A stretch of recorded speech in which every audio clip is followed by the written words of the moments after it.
trabaho dahil mahirap ang buhay. Pero alam ko po nagdarasal sila para sa lahat, sa ating lahat, sa bansa natin. Kasi po ako po, actually, matagal na po, alam niyo po, biktima po ako ng mga government agencies, magmula pa po ng Duterte administration, pero tinutulungan naman po ako ng PCC. Pero po, umabot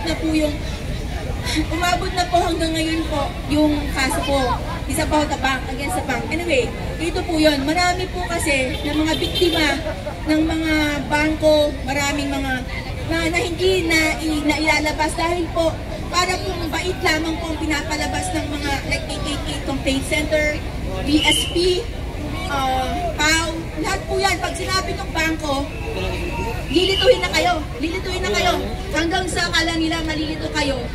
So, hindi nyo na alam kung anong kino-complain nyo. Pero ito po sasabihin ko sa inyo, si Sara Duterte po, ang VP natin, nagbigay po siya ng inspiration sa akin. Sabi ko nga, tingnan nyo, VP na ginagago pa. So, ako pala okay lang kasi ordinaryong mamamayan lang ako na siya ginagago siya. Tapos, pero po, nagising ako kanina po.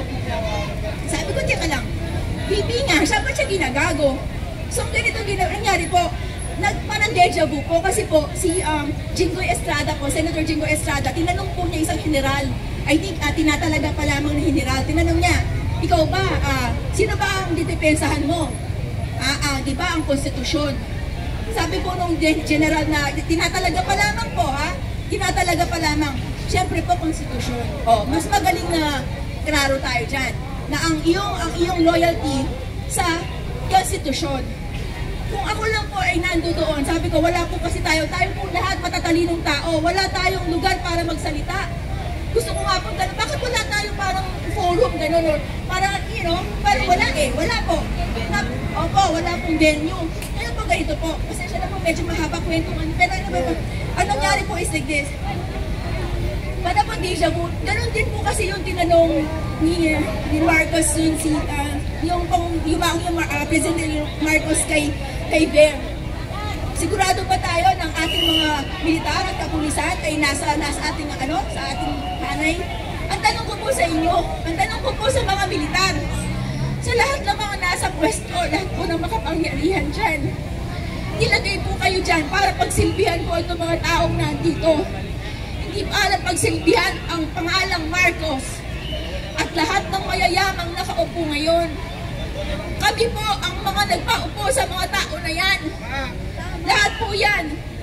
Alam nyo, bawat isa sa inyo, makapangyarihan. Huwag kayong maniniwala na kaya nila tayong diktahan. Pagdasal natin, darating din ang katotohanan at saka hustisya. Ako po, dahil po kay Sara Duterte, malaki man po ang naibig na nawala sa akin pa, hindi pala nababalik.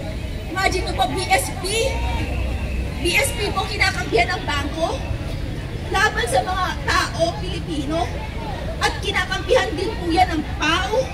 Marami po akong papeles, kompleto po ako, in-offer ko nga po yan kay VP Sara.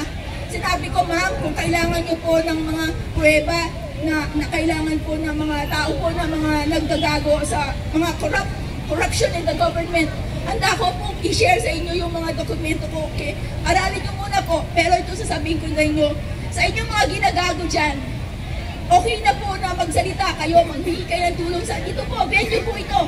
Tayong lahat dito naniniwala tayo na dahil mahal natin ang bansa. Mahal po natin ang bansa, at saka mahal po natin ang sarili natin.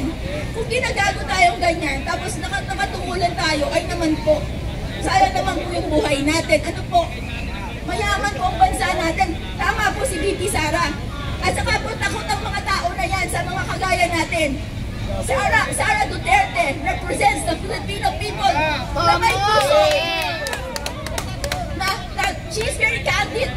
I could say, okay, she's the vice president. Dapat medyo, juicy siya sa kanyang pananalita. Oo. Pero po, kapag kasi, andyan na po yung passion. Kaya tinatawag po yung crimes of passion.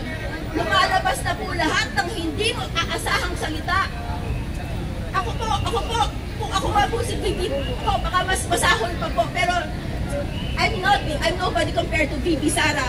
Pero po sinasabi ko, VP Sara, marami pong salamat sa ehemplong pinapakita nyo sa mga Pilipino na pinalalakas yung pangloob namin na lumaban sa mali, lumaban sa mayayaman, lumaban sa mga magnanakaw, na pasimple lamang. Yung mga pagnanakaw ninyo sinasabi nila dahil magnanakaw sila. Ang mga tao magnanakaw, takot sa sinasabi nila magnanakaw, pero tinatakpan nilang makrimen nila sa mga inuhos ka sa inyo. Pero po, sasabihin ko sa inyo, ang ginagawa ng pagmamahal ng tatay ninyo, ng mga lolo at lola ninyo, hindi po yan namamatay sa mga Pilipino. Ako po, Manila po ako. Binoto ko po ang tatay ninyo dahil po sa Davao, sa ginawa nyo sa Davao. Wala po akong pakialam sa sinasabi nilang pagpatay. Wala po yun. Ang nakita ko lang po sa tatay nyo, sa inyo, pagmamahal. Pagmamahal sa bayan, pagmamahal sa kapwa, at galit sa mga taong gago sa kapwa at gago sa Pilipino. Thank you po, ma'am. Thank you po sa inyong lahat. Narinig natin ang hinanaing sentimento ng ating kapatid. At isa lang ang mensahe ang kanyang ibig sabihin. Kay Sara, may pag-asa! Sara Duterte! Kay Sara, may pag-asa! Kay Sara, may pag-asa! Kay Sara, may pag-asa! Kay Sara, may pag-asa!